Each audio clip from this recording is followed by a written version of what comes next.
Nice. 88.1 XFM Toronto's Hit Music Station. Also, another episode of Night Time with Marty. I have got a barber from my hometown of Hawke's Bay. Say hello to Peleti Oli. What's up? Hello. So for people watching this, can you just give us a little downside to what exactly you do? Cool. So I was taught by another one of my friends at high school how to do a haircut. A lot of events happened in between, but just briefly took it seriously, started cutting in my garage, and then eventually opened up a shop, a small shop in Flaxmere, which then led on to me opening up a shop in the middle of Hastings town. And yeah, a lot of my life journey has been pretty much barbering was the foundation for a lot of that in my life. So I'm very passionate about barbering, but also connecting with people within the barbershop. So yeah. What high school did you go to? I went to Hastings Boys High School. Yes. Yeah. Yes. Yeah, that's us. Tina Strong, let's go. Nice. When was the last time you went to Hastings Boys? Bro, a long time ago. I tell my kids I went to school with Moses and Abraham. So back in 2001. Yeah, so I'm 38 now. Wow. That's amazing. Yeah. Moses and Ed they've grown up so much. Yeah, bro. So you mentioned that you were taught from a friend at high school. So how did that come across? Like, were you guys just friends, and then he just brought up that he cuts hair, or? Oh, it was strange. We were sitting in class, and he my hair was like not this long, but it's quite thick and curly, and he said to me, "Hey, I'll give you a fade." I didn't know what a fade was at the time, such a long time ago. And then I said, "What do you mean?" And he's like, "Bro, we'll go to my house, we'll make us a fade, and then I'll cut your hair. I'll show you what a fade is." So yeah, sure enough, went to his house, had a feed, and he started cutting my hair in the wash house. And I liked it. It was quite short, but I liked it. But then after that, the next step, or the next thing that he did for me, was quite powerful when I look back at it now. Was he goes, "Okay, you cut my hair now." But I didn't know how to cut hair. I've never touched a pair of clippers in my life. So what that said to me was he trusted me. He was willing to give me a chance.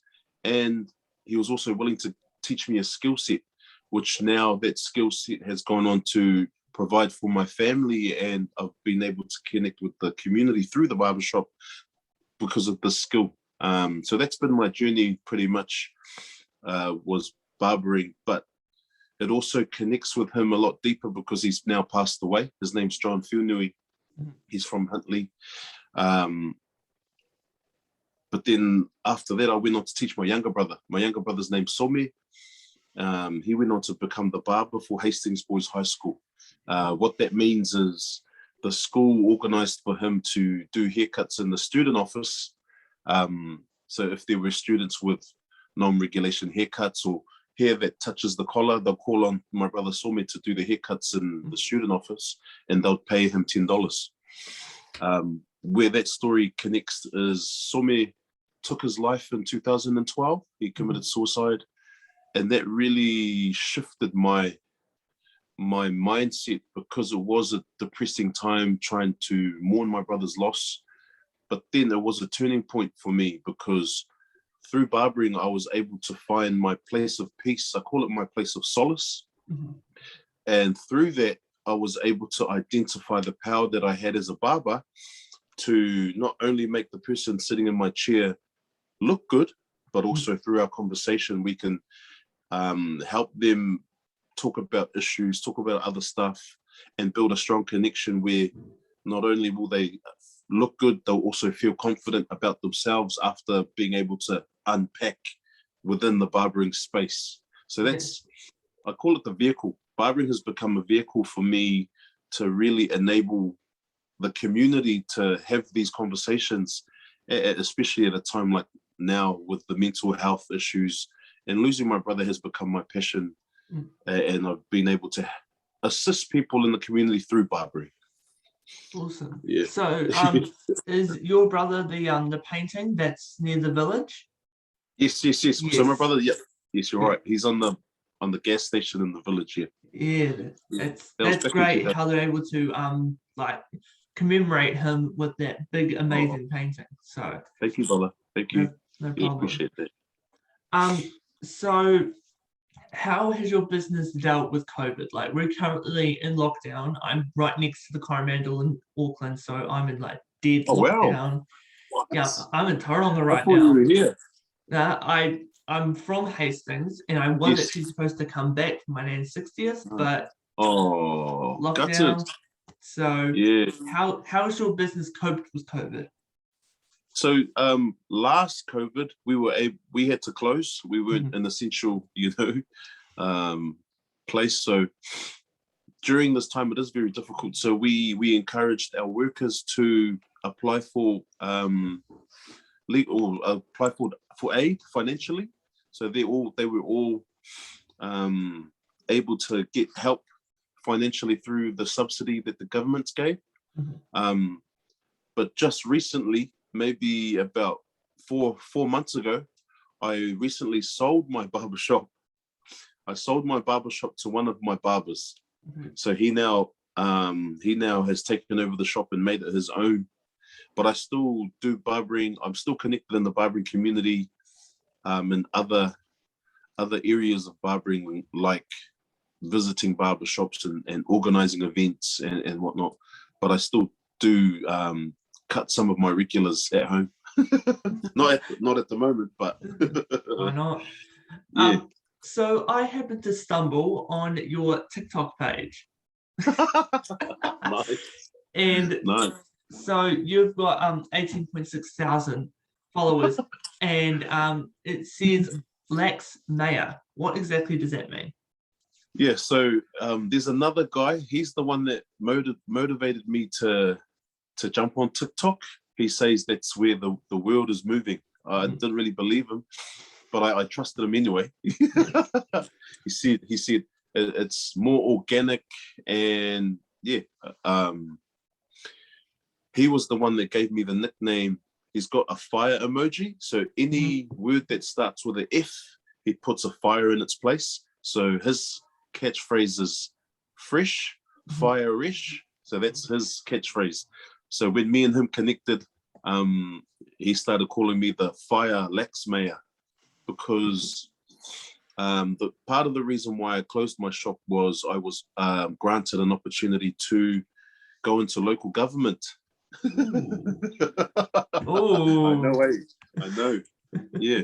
So because he calls me the mayor of Flaxmere, he just mushed it together and called it Fire Flaxmere. That's where it comes from. I know. So you work across with Marty O'Keefe, all those. Yep. Marty's actually helped my family a lot. When we first moved into Flaxmere, we were victims to like home invasions and stuff like that. And so he decided to literally come down to our house. I'm like, is that who I think it is? and then they built a fence around our house and all that stuff. So what has being in government, what lessons have you learned from being in government? Oh man, like going from being a barber to then sitting at a decision-making table was really daunting for me. It was quite a culture shock, if I put it that way. Very political, and I know I didn't understand at the time. I've been in there for 2 years now. I'm on my third year now, and just so much reading, having to learn policies and procedures and what those mean and how those affect, our community is one thing that I really am grasping now. If I want to, so I'm really understanding the process and why we make certain decisions, but every decision we make has to benefit the community. And Marty O'Keefe is a true advocate for helping the community, and like yourself, you mentioned how he influenced your family, and that just makes my heart sing, because he's a man of his word. A lot of the community don't see what he does behind doors, but he fights for equality all the time. He always fights for resources to help people in Flaxmere. And man, I love that guy. He's the man. He's the man. Yes. I actually remember I was in Hastings and I saw him at a cafe and I'm like, oh, hi, Hinadi. And he's like, sup, bro? And I just walked past like, okay. Yeah, he's a beautiful man. That's been one of my favorite processes or experiences being in council, was being mentored by him. And every time he stands up or shares his opinion, he's always leading from his heart, and he's never changed. So yeah, he's a good man. Good man. So speaking of that, who has been your biggest inspiration? Definitely my parents. My parents have been my biggest inspiration. Growing up, it was a struggle to understand. The way we grew up is very traditional Samoan, because we're first generation for my family to migrate from Samoa to here. So I was born in Samoa. And the way mum and dad brought us up was quite strict. But now that I have kids of my own, I really appreciate their teachings and the values that they try to instill in us, because they made a lot of sacrifices for us, because we were raised in the orchards, working and picking in the orchards, especially here in Hawke's Bay, where, the fruit bowl of New Zealand. And I really admire mum and dad's persistence and just work ethic to provide for us, 10 kids growing up. And now we've got families of our own, and mum and dad are still, just chugging along, trying to do good for others as well as our family. Yeah. I'm surprised my parents can deal with 3 children. Yeah, yeah, bro. But that's very common in Samoan families. No TV, bro. No TV. So what advice would you give people that are wanting to either get into government or also get into doing what you are doing? For me, a personal advice would be find things that you're very passionate about and stick to them. You can get caught up in the wave of bureaucracy and all the sophisticated stuff, but if you stay true to your values and who you are as a person, then it'll serve you. I remember getting advice from Rick Barker. Man, that was like a star. I was kind of starstruck, because growing up I used to see his face everywhere. And he encouraged me to write down a list of things at the beginning of my political career, and those are the things that I can reflect on as I go through my councillor journey, and it's really done me a huge favor, because you can get lost in that world. Yeah. So what was your family's reaction when you told them that you wanted to get into like parliament and stuff like that? Yeah. I feel like even myself, I truly didn't really understand what a councillor was. I knew who Hinari O'Keefe was, and he was the man, but I didn't know that was, a councillor's role. So it didn't really hit us at the time until I was getting sworn in the council chambers, and it was very, very formal. A lot of tears, and mum and dad were quite proud. Yeah, bro. Oh, and it is, when you are running a campaign, it can be very stressful for your family. So if you are looking into getting into politics or local government, prepare yourself and stock up a lot of wood, because you'll need that for your hoardings, to put your billboards up on. Save you some costs. Yeah. I know. Like, I was like, what, hoardings? Yeah. But man, you need a lot of wood to get your face, advertised everywhere.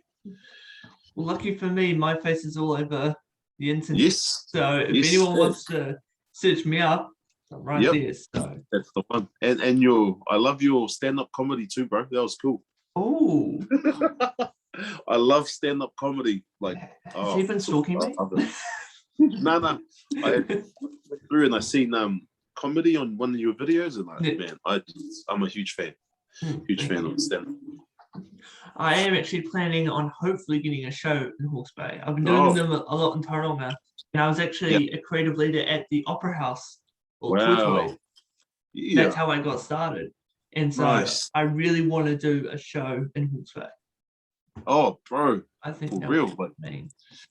I did go to the common room and attended one of their nights there, and I was blown away because, you know, to watch it on YouTube is one thing, but to be there present with everyone else, it just takes it to a whole nother level. Yeah, man. Especially looking forward to doing you, it, bro. Especially doing it. Like, right. Everyone's saying like, "Oh, you should go first." I'm like, no, I need to assess the crowd. I need to make sure which jokes are good, which jokes are bad. Because if I do a bad joke, it's gonna haunt me forever. But it was your magic trick was cool too, bro. That was cool. Ooh, I love to nail up the nose. That was cool. So where do you see yourself in 5 years? 5 years, that's a really good question. I'd like to be financially free.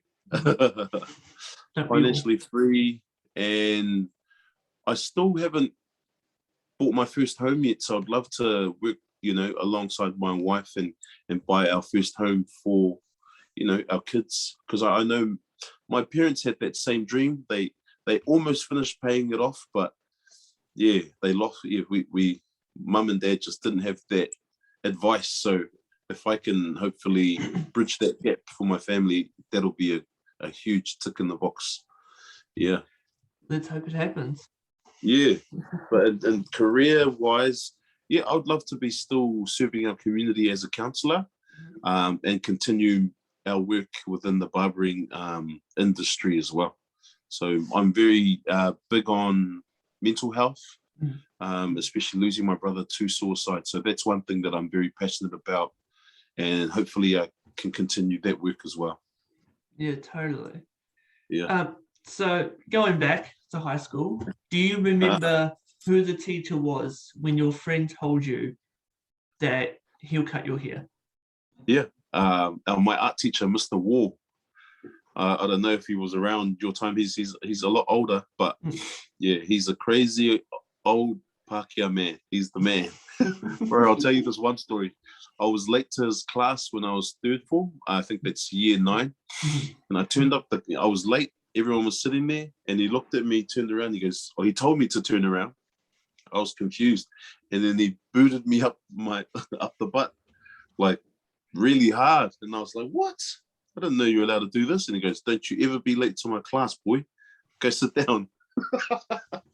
But what that did for me, ironically, was it told me that someone actually cared that I was on time, or I was trying to do right, because I think he noticed that a lot of Pacific Islanders tend to muck around. So I've stayed in touch with him, and he's just been my mentor throughout life. So yeah, when I became a councillor, I went and visited him, and caught up with him. So yeah, he was a huge role model for me growing up, Mr. War, my art teacher. Wow. So would any of the teachers from when you were back at Hastings Boys still be there? Like, do you remember the Shaughnessy's? Yeah, Mr. Sean. Oh, he's the man. Yeah, he's the man. He's a cool cat. I love it how Miss Shaughnessy, she's trying to like connect with the boys, and she hits the woe, she does the nay. I'm like, whoa, okay. Yeah, I was I think Mr. Shaughnessy was my teacher. He's a good dude. I don't think I met Mrs. Shaughnessy, but Mr. Shaughnessy's the man. Yeah. Awesome. Yeah. There's a lot of teachers. Do you remember Crackers, Mr. McCracken? Yeah, he actually retired this, I think it was last year. Yeah, oh true. Yeah. He's a good man. The good old Papa Scooch is still there. Oh yeah. Yeah.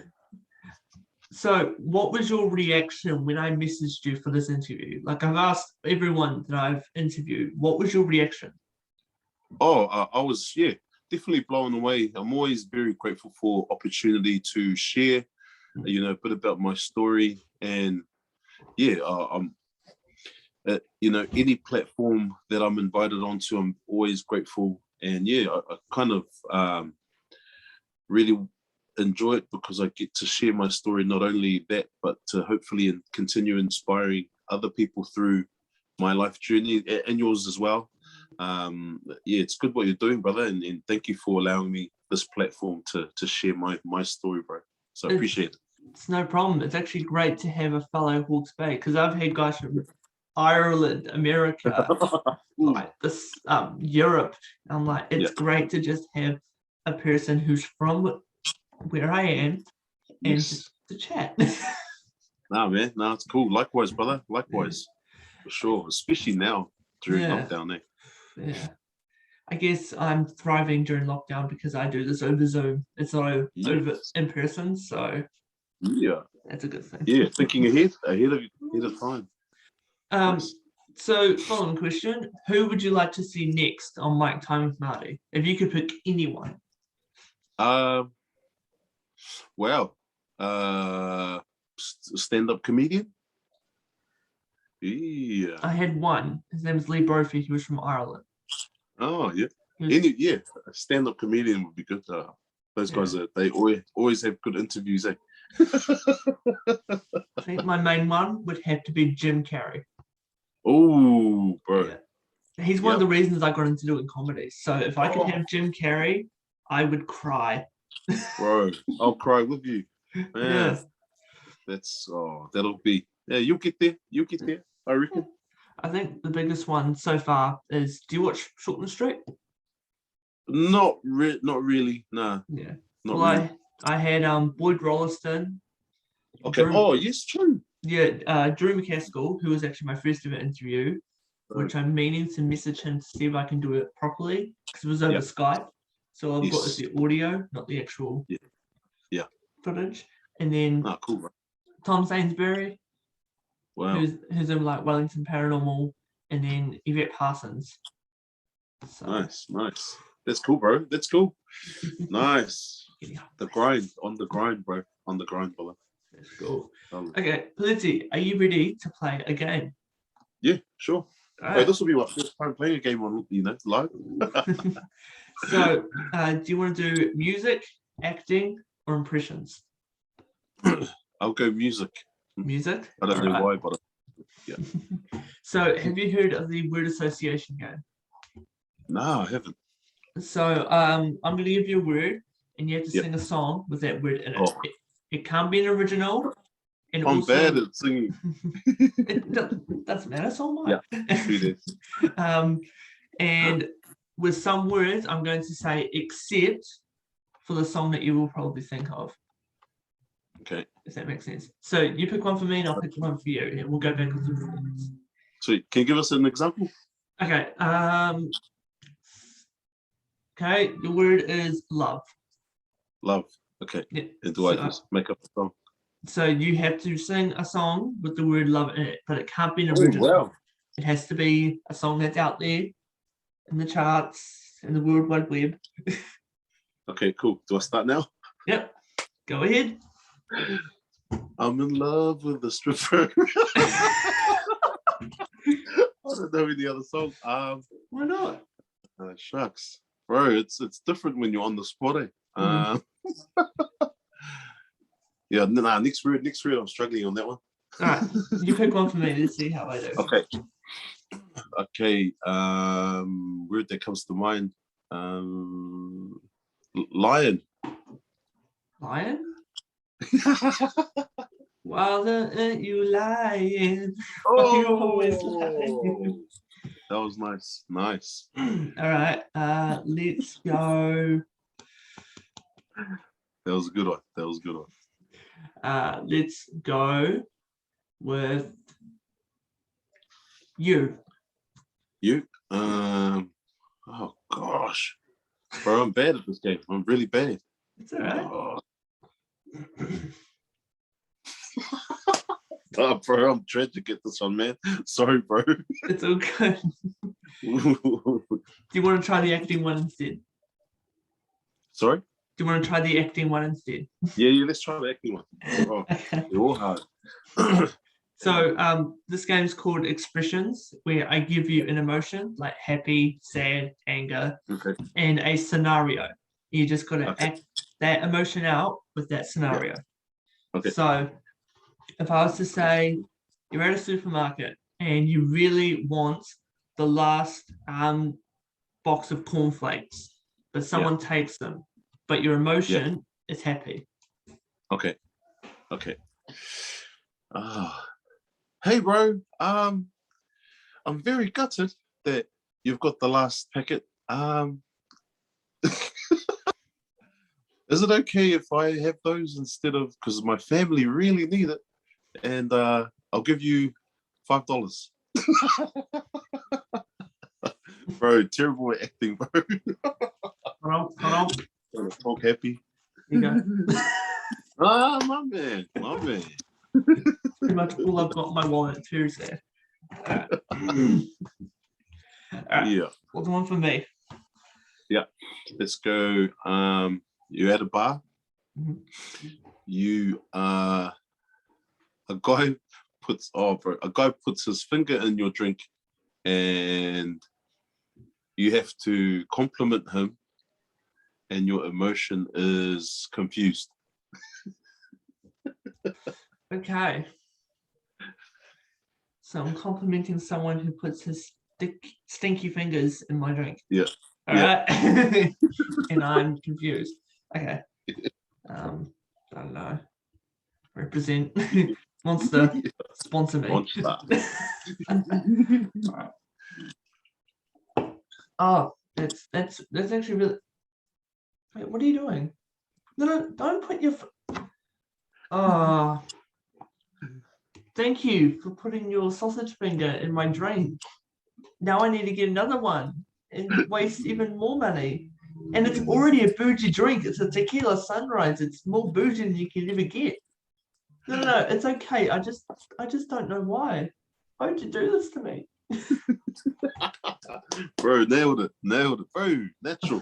All right, let's go. All right, you are trying to put up a billboard of your face, and someone walks up to you and they recognize you, but your emotion is confused.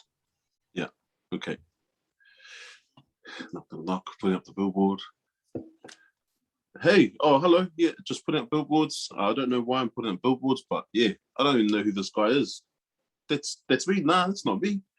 That's someone else. I'm just doing him a favor. But yeah, what am I doing here?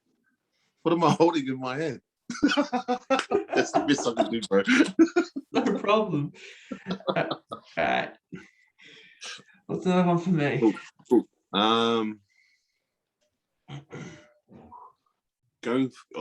What's this? Going for a swim. You're at a swimming pool, and girls walking past, and you have Tourette's. Like Uncle Tix, you have Tourette's like Uncle Tix, and they're walking past you, and you have to. You're trying to compliment them, but you're saying nice things, but you're angry. Okay, so I'm saying nice things about these girls. I have Tourette's and I'm angry. Okay. So you. All right. Meh. All right. Wow, those girls are so pretty. Why can't I be like this? Can you tell me, like, do you use some kind of skin ointment? Do you, like, seriously, curves and all? Nice. Oh man. Nice, brother. Nice. That was a tricky one. Bro. All right, last one, and then I'm gonna hit you with a plot twist. Sweet. Dun. Okay. Let's go. You are at the movies. Watching. Let's go. The latest Suicide Squad. Yep. Why not? and you only came to the movies to see Harley Quinn. But the movie theater ends up cutting all of Harley's parts out. So all you can hear is her voice, but you can't actually see her. Your emotion is happy. Okay, cool. Cool. Hey. Where's she at? Or is it a she or a he? I'm sorry, bro. I haven't watched the movie. Harley Quinn's a she. Okay, cool. Damn, where's that sound coming from? I hear her voice. I came here to see her, but I can't see her. There she goes again. Hey, where's the scenes? It's cutting out. I was trying to be as happy as I could, bro. Fuck. It's fine. Okay, so obviously you've seen my stand-up, and one of my gifts is I am a voice impersonator. So sorry, I'm a voice impersonator, so I imitate characters and stuff. Yeah. And you're really good too, bro. Thank you. So I'm going to give you a voice that I can do. You have to guess who it is before you can try and impersonate it yourself. Oh, okay. So I have to guess who it is before I impersonate it myself. Yep. Okay. You ready? Tricky. Yeah. All right. My fellow Americans, forget about the war. It's going to be amazing. Oh, Trump. Yep. Donald Trump. Okay. See if you can do it. Nice. Oh, man, I can't do that. Nah, bro, I can't even start. I'm terrible. Come on, just try. I can't even start. I can't, bro. No. It's going to be huge. It can be, nah. Bro, I'm useless at acting. It's fine. And ambition. Bro, you're awesome at it. You're amazing at it. Thank you. Okay, let's go. Brian, do you want some coffee? Damn. Can I go one more time? Yes. Hello, fat man. Nah, I can't get that one. Smithers? Fan? No, nah. I can do Mr. Burns. Yeah, do Mr. Burns. Smithers, go get my bubble bath. Why is Marty staring at me like that? It's really weird. Where I see where that the influence from Jim Carrey comes from, eh? He's the man at doing that. Totally. I've always tried doing like when he goes, I can't love you. On. Nah. All right, let's see if you can do this one. Oh, I'm a future president, and I want to see if you can do this impression. Barack Obama. Yeah. Oh, man. Let's see if you can do it. Come on, at least try one. Try one. All my fellow Americans, Obamacare. Done. And the Oscar goes to? Nah, you, bro. Yeah, you're the man. So, Peleti, if there is anyone watching this video, what would you tell them? Believe in yourself. Don't let outside influences dictate who you want to be in life. If you have dreams, chase them. The secret recipe that everyone knows is hard work. And the quote, one of my favorite quotes I always share is, don't learn how to fly, then turn around and walk home. I think that's anonymous, but that's what I would say. Believe in yourself, and let's go. That's cool. Let's go. All right. Well, Peleti, what are you doing for the rest of the day? Because we are in lockdown. So, what are your plans? Man, I'm probably gonna help my wife pack her orders. She's got a small business that she runs from home, aside from her job. But clothing. So I'll just help her pack her orders. Yeah. Why not? And look after the kids as well. Yeah. Oh yes, gotta look after the muggles. Man, thank you, bro. Thank you for this opportunity. It's no problem. Hopefully we become big, rich, and famous, or hopefully when I get to come back to Hawke's Bay, you can give me a haircut and we can hang out. Yeah, man. Who I'll knows, give you a cut maybe... for your show. For your show that you have, eh? Ooh. For free? Yeah, no, got you, brother. Cheers, bro. All right, well, stay safe, and I will hopefully see you around Flaxmere. Yeah, for sure, brother. Me, much love. Thank you, Thanks, brother. bro. I'm in. Solid. Yes.